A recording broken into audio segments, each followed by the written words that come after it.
In Virginia, obviously, if you want to vote in person early, it's like voting on election day. You have to show an ID. You have to go. They look you up in the book, and then they let you vote your ballot right there and then on the spot. And unfortunately, when they looked at the code, they realized that the code says that a polling location has to be in a building. And so the bill basically just changes that requirement from a building to a facility so that if a registrar in a locality want to have that option, they will have that option. It doesn't require anybody to do anything. There's no fiscal impact. Nobody's approached me and said there's any opposition to it. And anybody could do it if they wanted to do it, but I think it would help make things easier.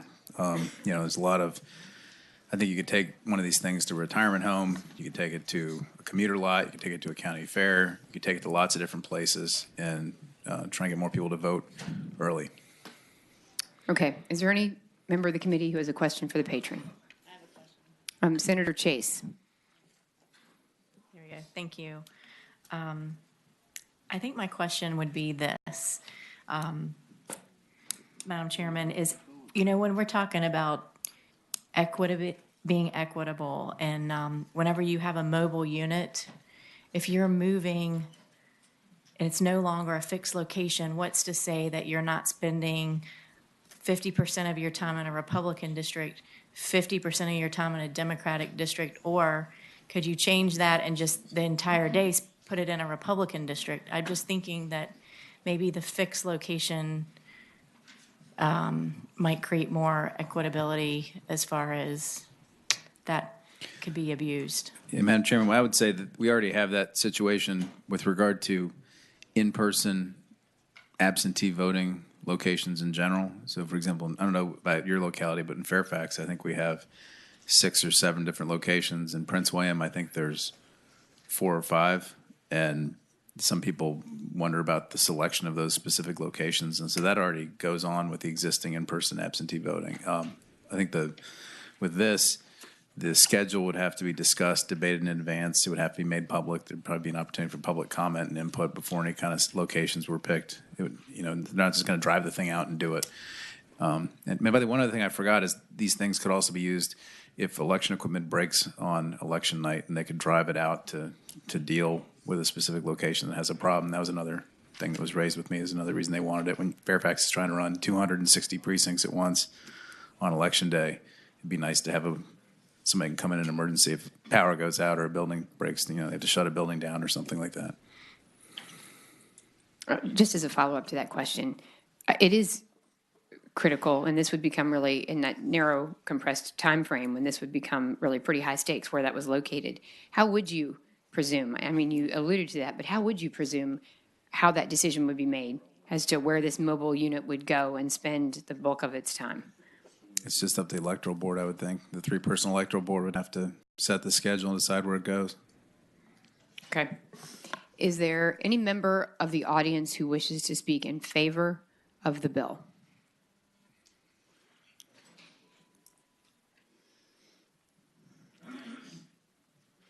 Madam Chair, members of the committee, Robin Lynn, Secretary of the Goochland County Electoral Board.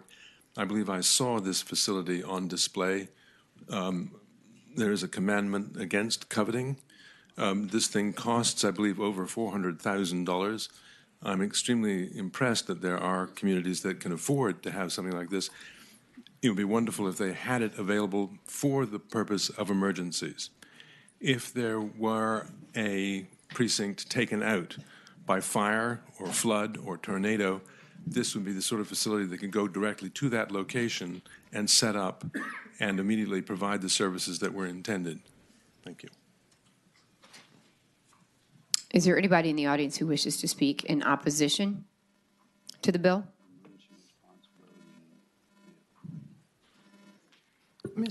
Madam Chair, Senator Howell. I just have a question because I'm having difficulty imagining this. So are we talking about, say, the equivalent of a bookmobile?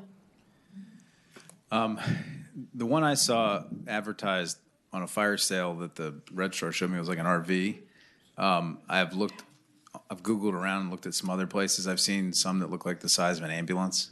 So I think it depends on what the locality would choose. I don't think they all have to be $400,000 tricked out RVs, but Like I think I saw one in the state of Washington. It looked like it was in the back of a large ambulance, where it has to be secure. So you have to have the equipment inside the thing, and you have to be able to lock it up.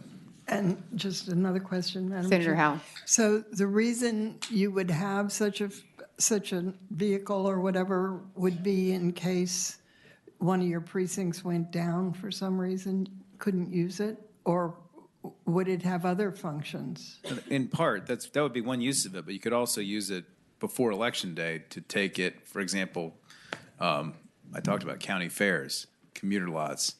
For example, I know VRE stations, commuter rail stations, things like that, where we currently can't house equipment in a closet or a room there and leave it there. Right now, when the in-person absentee locations I've seen in the jurisdictions I represent, they get a room for 45, 60 days, and they leave their stuff there, and they're there for 45 or 60 days taking people voting early.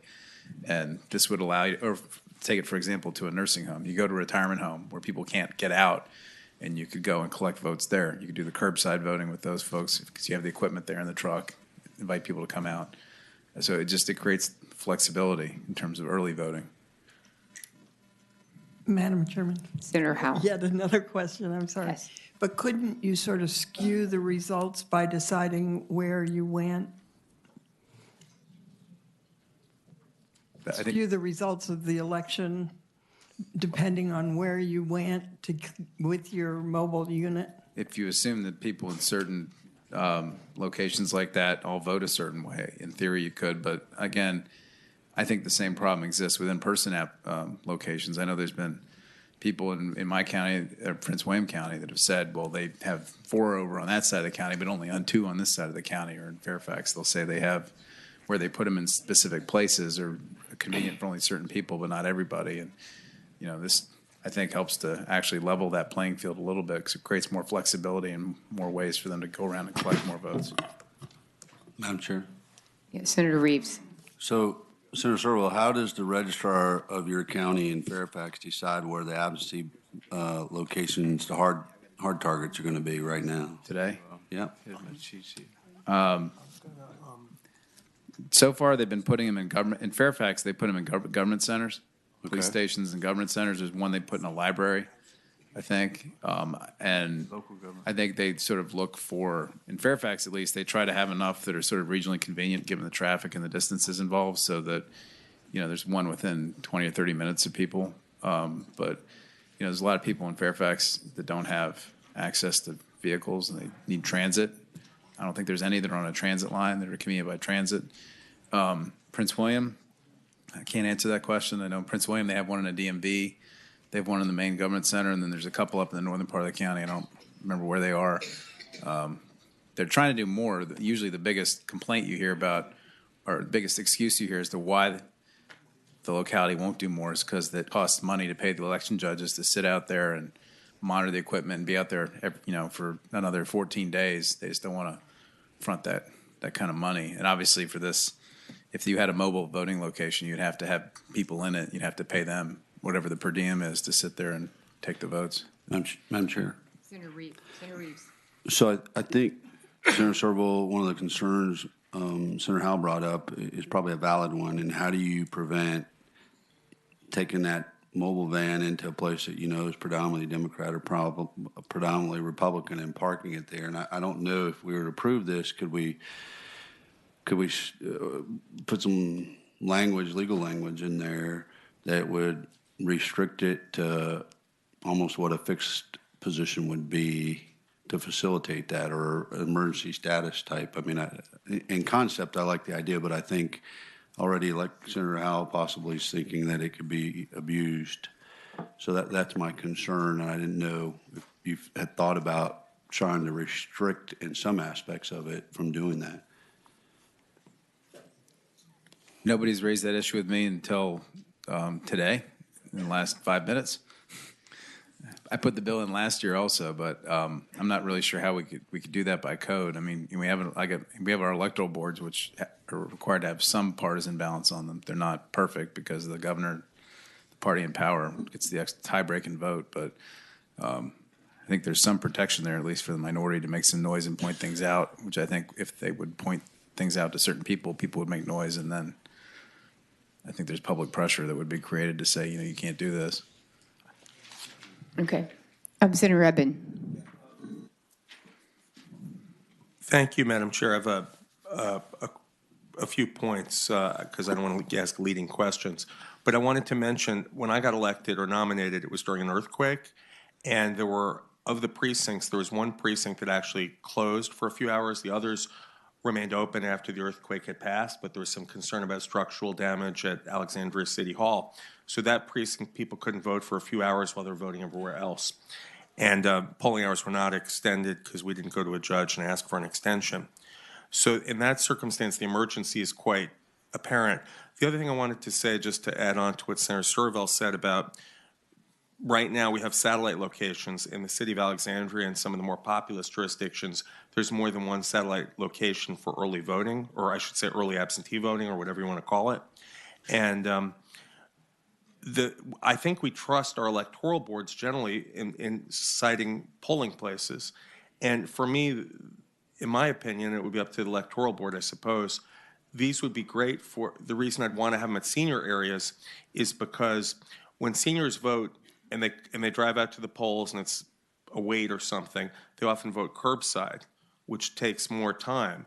If it's pulled up to the curb of their senior facility and they want to go out there, if they are limited mobility in a walker or whatever, they can get to that center easier and it can be there for hours. They don't have to, an extended period of time where they don't have to wait at a polling place if it's a heavy turnout election. And the bottom line is I think we'd have to trust our electoral boards. Right now they help cite, or they do cite, our polling locations. And, with that, I'm going to move eventually when it's appropriate to pass the bill. Okay, is that a motion? Okay. The motion's been made and properly seconded to report Senate Bill 1552. All in favor?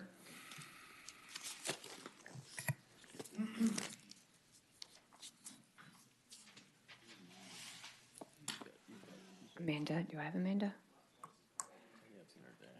Oh, I have Dance too. Oh, wait, Dance is a yes, sorry. She's probably a yes. Amanda's not a yes. Oh, look, can you clear that for me? Sorry.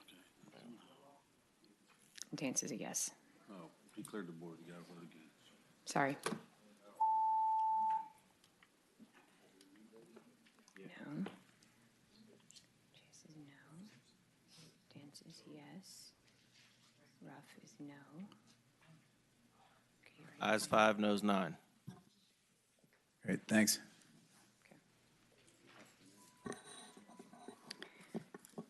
Before we move on to the absentee bills, I'm going to let Senator Lucas go because I think she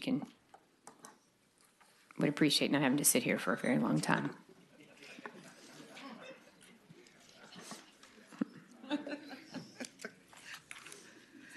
And because you're next on the list, on the sign-up sheet. I mean, I wasn't just, but we roll in Senate Bill 1035, Senate Bill 1075, Senate Bill 1198, and then, yeah, you're going to strike 1672. Okay, so we're going to roll those bills in. Would someone please make that motion? Okay, the motion's been made and properly seconded to roll those bills in to Senate Bill 1026, which is Senator Spruill's bill, and Senator Spruill. Thank you, Madam Chair, for the substitute. Now, the new bill is the absentee voting by mail. Oh, I'm sorry, Senator Spruill, I made a mistake. I apologize. All in favor of rolling those bills together, please say aye. Aye. Aye. Opposed? Okay.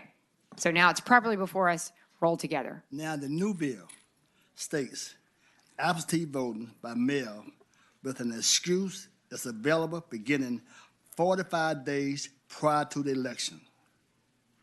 Application having to be submitted by the 7th day immediately preceding the election. This is unchanged from the current law. Absentee voting in person with an excuse is available beginning 45 days prior to the election and ending on the second Friday immediately preceding the election. Absentee voting in person without an excuse is available beginning on the second Saturday immediately preceding the election and ending on the Saturday immediately preceding the election. Bills is delayed until this election beginning with the November 2020 election. The state board is required to report by December the 1st, 2019 on the procedure and instruction it comes up with to carry out this absentee voting schedule and make any recommendation for legislation that might be necessary for implementing the provision of this bill. That's it, Madam Chairman. Thank you, Senator Sproul. What we've attempted to do is take the components of the bill, and this is similar to Senator Howell's bill and very similar to Senator Stewart's bill in some way, give us a vehicle. And in fact, it is a vehicle that we believe will survive the whole process. And again, we are not supposed to comment on what the other body does, but if you want something to live, it becomes relevant what the other body does. So, with that little additional context for this, I would like to ask, is there any member of the committee that has a question or a comment? Madam Senator Chairman, Cosgrove. I have a comment. Yes. I'd wait for Senator Sproul's attention first. So I would just say I have never voted for one of these bills before, ever. My entire time in the Ever. House of Delegates. Ever. My entire time in the Senate. But this is my brother Lionel Sproul, and I'm going to vote for his bill. Yes. See, there was a reason to kill Richard's bill. Right there. Right there. Okay. Is there anybody in the audience who wishes to speak in favor of the bill?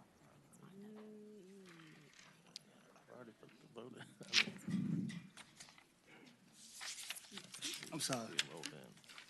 Good afternoon, Madam Chairman and committee members. My name is Alexandria Bratton, and I'm the program manager for the Virginia Civic Engagement Table. The right to vote is fundamental to our democracy, and expanding the opportunity and access to participate in our democracy is essential. We support this legislation. Excuse me. Thank you. Good afternoon again, Robin. Welcome. Madam Chair, Robin Lind, speaking on behalf of the Virginia Electoral Board Association. We have been in favor of no excuse absentee voting, I think, for more than 50 years. I can't remember exactly, but I felt compelled to speak because seeing the distinguished senator and the other distinguished senator agreeing on something, I felt like it was somewhat of an earthquake, and I wanted to. Thank you, Madam Chair.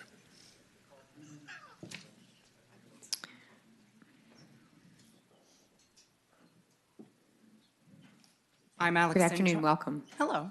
I'm Alex Cintron. I am the president of the University of Virginia Student Council, and we support this legislation. Thank you.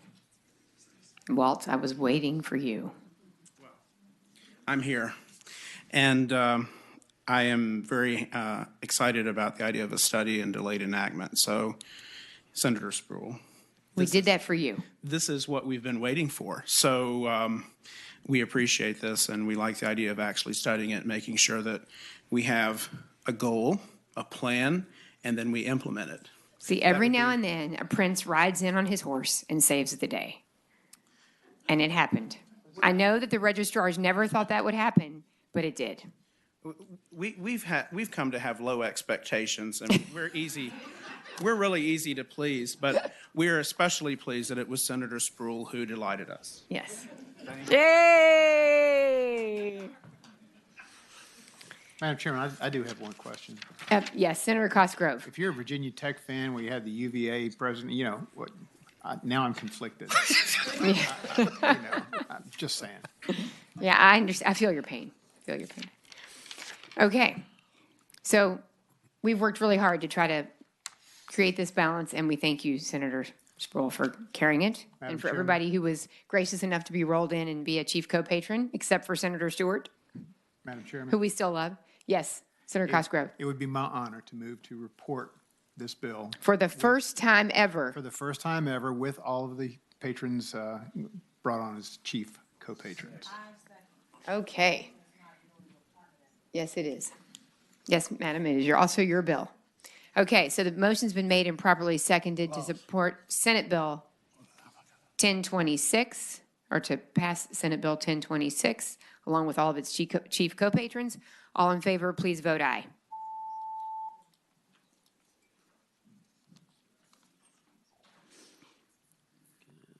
And your bill reports unanimously. That's 14. Madam Chair, oh my Lord Jesus, thank you so much. You are so welcome. Thank you, Senator Sproul. Madam Chair, I have a 1664.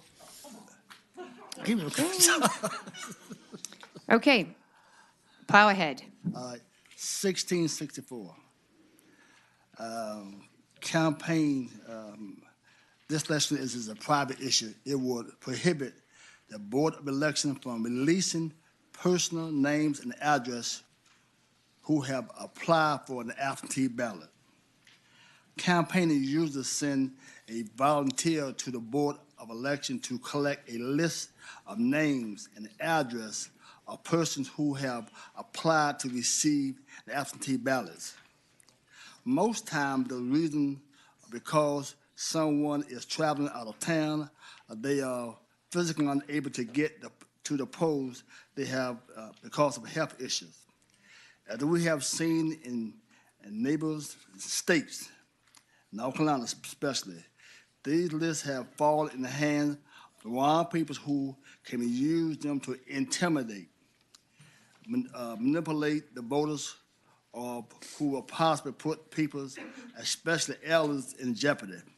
What happened here, Madam Chairman, is that let's say someone would go down to the electoral board and get a copy of names of people who asked for them. And then they will go to the homes and try to persuade them, instead of saying that they are helping them to fill a form out, send them in. They are actually guide them how to vote the way they want to. No particular party, doesn't matter which side was doing it, is that when I'm doing it and they get my list, they go to all these elder citizens to help them fill out their forms the way they want to, instead of family members. That's all this stopping that. There's no problem. They can check and find out exactly how many, but to give the names of the person who applied, they can go to their homes. That's it. Okay, is there any member of the committee who has a question for the patron? Is there any member of the audience who wishes to speak in favor of the bill? Is there any member of the audience who wishes to speak in opposition to the bill?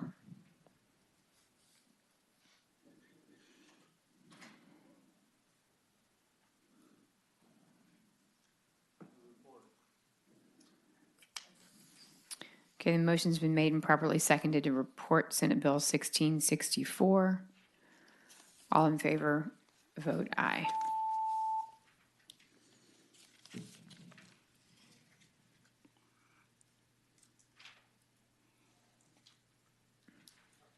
left? Ayes 5, noes 9. Okay, the bill fails to pass. John, I thought you said you love me.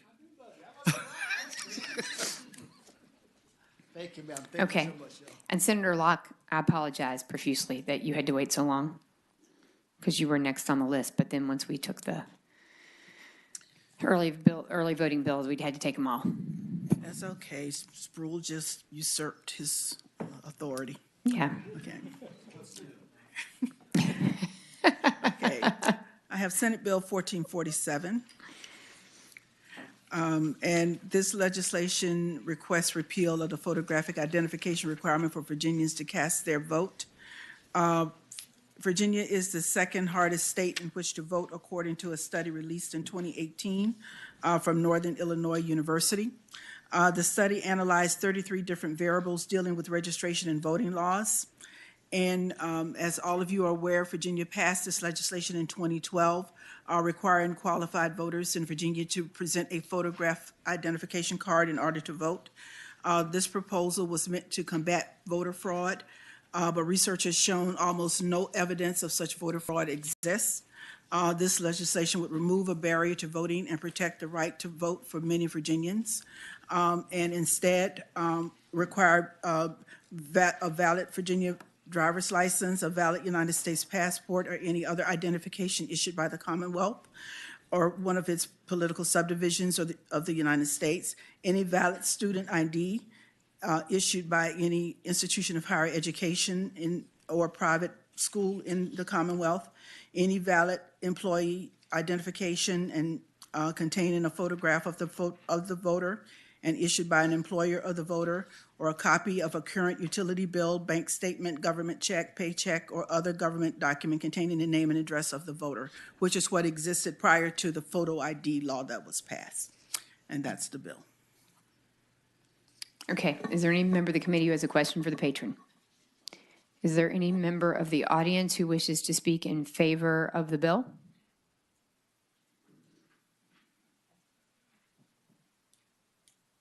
Good afternoon. Good afternoon, Madam Chairman. My name is Grinley Johnson. I'm the Deputy Secretary of Administration, and we are in favor of this bill. Thank you. Thank you. Anybody else? Is there anybody who wishes to speak in opposition to the bill? Move to report.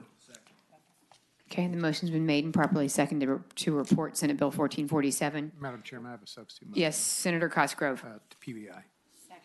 Okay, substitute motion is to pass by indefinitely. It's been made and properly seconded. All in favor, please vote aye.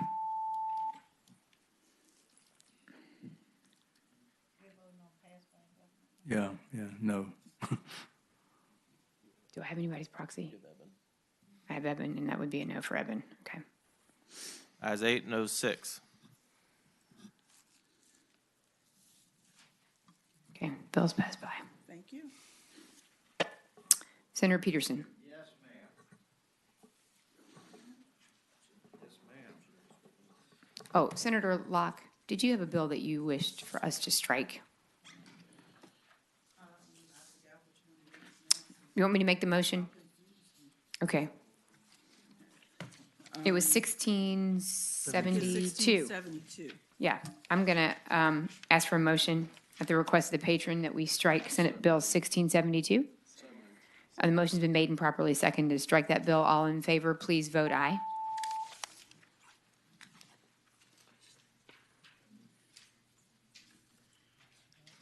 Thank you. Ayes 13, no 0.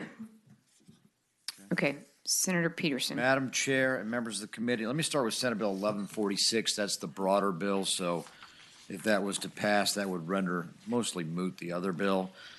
Senate Bill 1146, and first of all, Senator Eben asked me on his way out the door if he could roll his Senate Bill 1496 into my 1146. Okay, I was going to ask about that. So we're allowed, you're fine with rolling them in and taking them both up together? Sure. Perfect. Okay, so the motion's been made and properly seconded to roll Senator Eben's bill into Senate Bill 1146. All in favor, please say aye. Aye. Opposed? Okay, so now the bill is properly before us, rolled together. Thank you. Madam Chair, members of the committee, this is actually a very simple bill. It's got a little bit of text to it, but it really boils down to the following idea that political contributions from one source to one candidate in one election cycle should be capped at $10,000.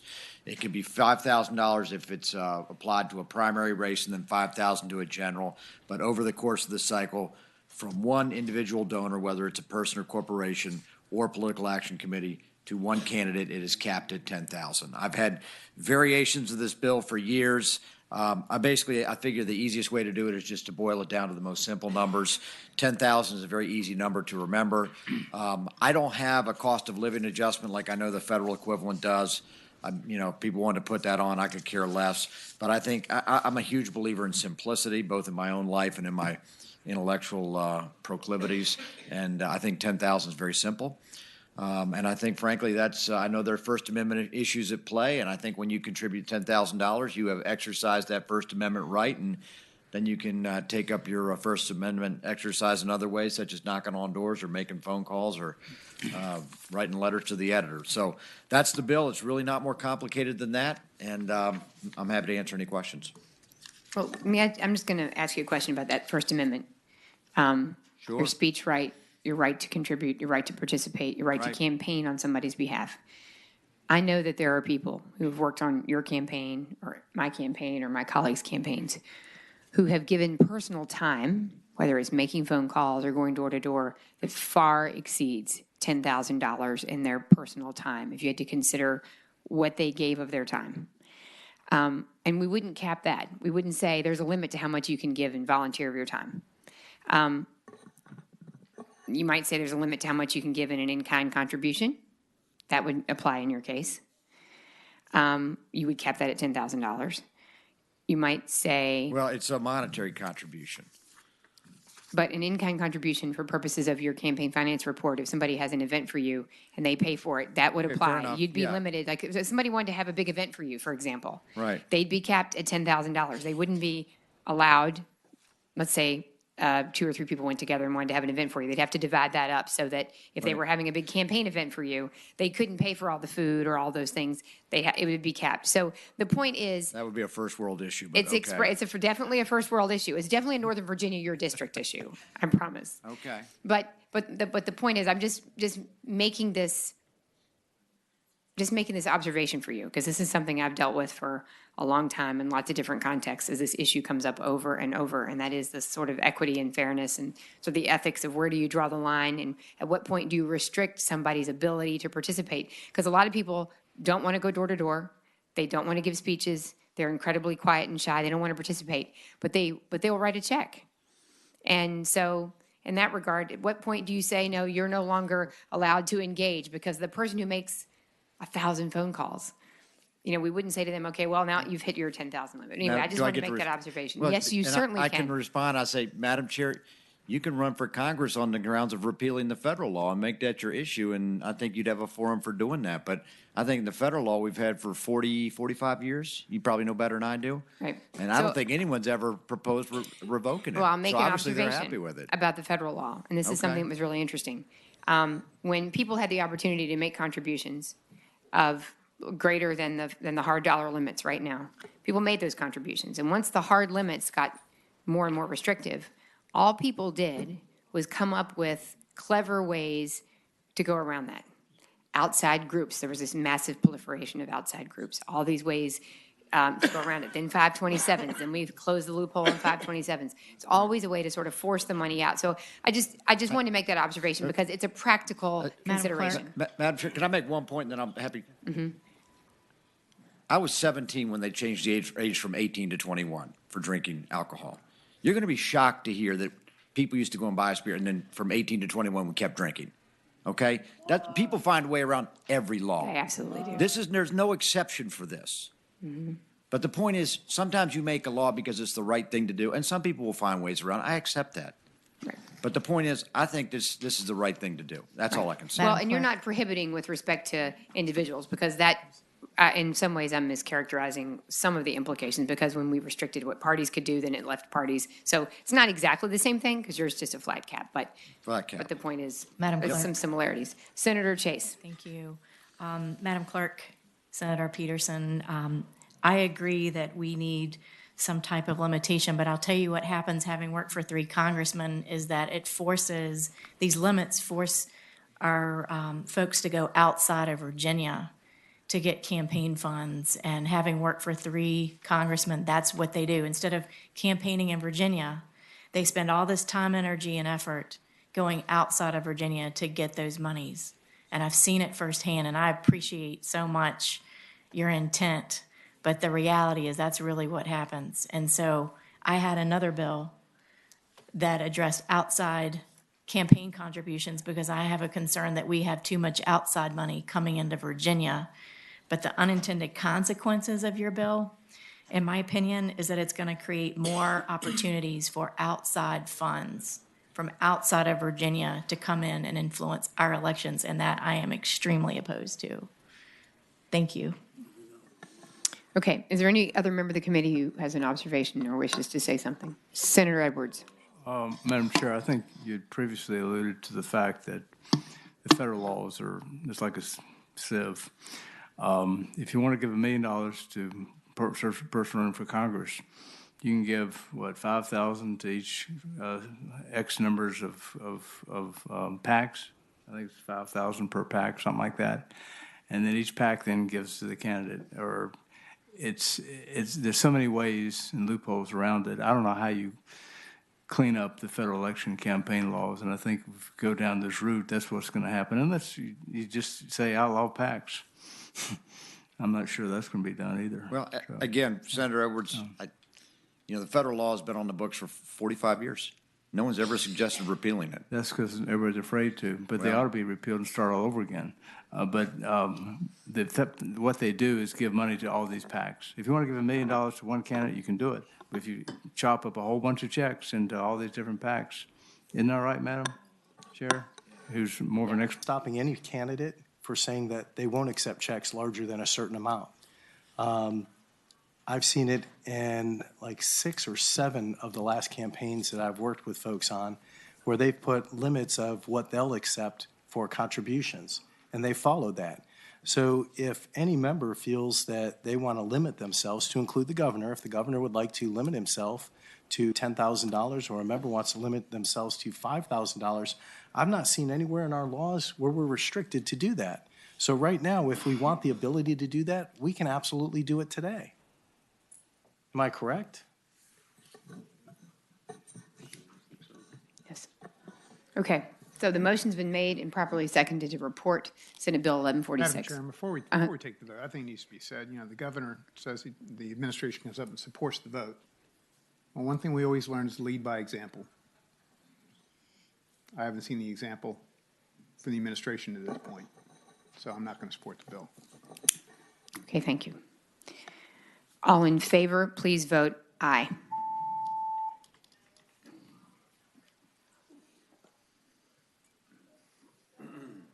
Ayes 3, noes 11. Ayes 3, noes 11. Bill fails to report. Thank you, Senator Alrighty. Peterson. I have one more bill, Madam Chair. And this is a bill that I've also brought, I think this is the third year. This would prohibit 1114, I apologize. 1114 is a very simple bill. It's a concept I've brought forward for the last 3 years. It simply says that public service corporations cannot make donations to candidates. I will tell you right now, a public service corporation, by definition, has a state-chartered monopoly. It's a different entity than any other company, any other individual.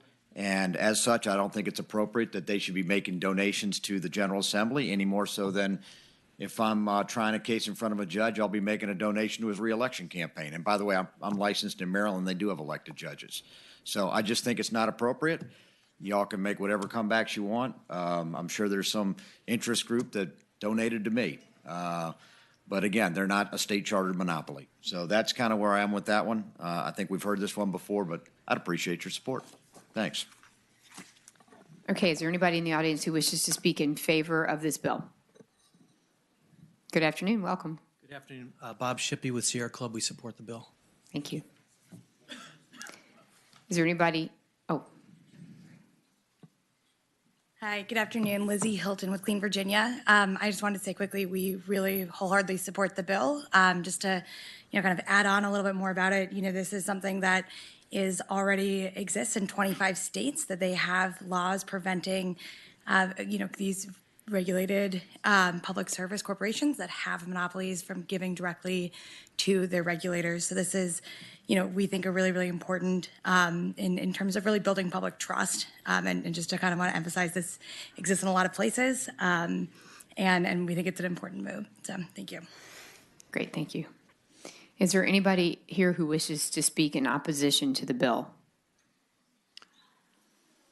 Madam Chairman, Senator Cosgrove. while it's not a regulated monopoly, there is another organization that is actually overseen solely by the General Assembly, and that would be Omega Protein. So maybe we ought to throw them in there, since actually their product is under the sole John, you authority vote for the of bill and pass it General out, or you Assembly. can make that amendment on the floor. No, Well, I'm just saying, I'm okay. surprised that that's not here. So anyway, that's fine. I moved to the guy. Madam Chair. Yeah, okay, the motion's been made to PBI. Is there, okay, sorry, Senator Chase. I just had a quick question for the patron, if Yes, that's ma'am. okay. My understanding, because I was trying to, in my constitutional amendment, limit outside contributions from outside of Virginia, but there was a federal court case that said that money is considered free speech.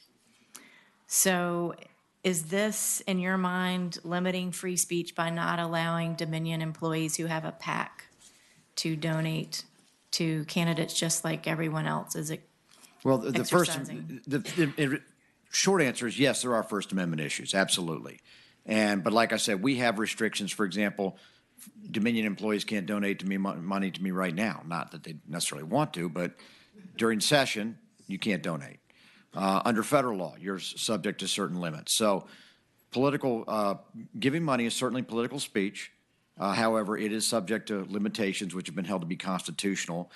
I'm not sure in their different dominions whether or not it would be a Virginia company or even a Delaware company, so there might be an issue there. But the bottom line is I have no doubt that this law would be compliant with the First Amendment, just the same as if you have elected judges that, again, if I'm trying a case in front of a judge in Maryland or in Maryland anyway, I can't make a donation to them right before they're about to rule on my motion for summary judgment.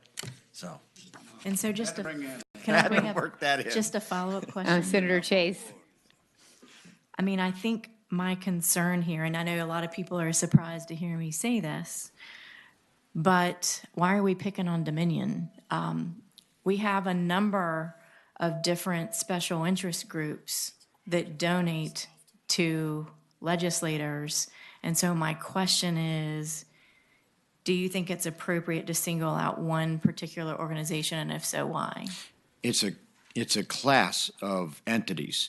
Look, if Dominion Resources folded and reconstituted under a different name, which is what VEPCO did years ago, it would have nothing to do with Dominion. I mean, basically, it's whomever sits in a position where they hold a state-run utility. We have water, gas, electricity. We have utilities that provide these basic services, and we charter monopolies in order to make sure that the service is provided. If it's a separate entity, like, say, Newport News Shipbuilding, that's different because they're out in the open market. Say, whatever company you want to think of. This is targeted at state-run utilities. Now, if somebody wants to make an argument there's another class of corporations or another class of entities that are influencing the political process that have a similar state-run monopoly, sure. But I think this one's unique, and listen, we didn't all just crawl out from under a rock. We've been around here the last couple of years and seen the legislation, so that's why it says what it says. Okay. The motion has been made and properly seconded to, is this motion PBI? To PBI. All in favor? Please vote.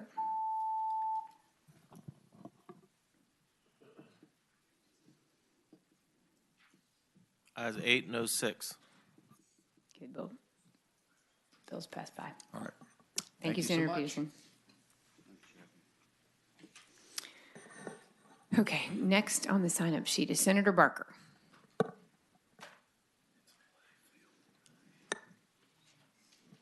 glad you brought your computer. I hope you got some work done while you've been sitting here all this time. I got some population numbers for you anytime you want them. So. Oh, good. I'm eagerly awaiting that I'm sure information. you are.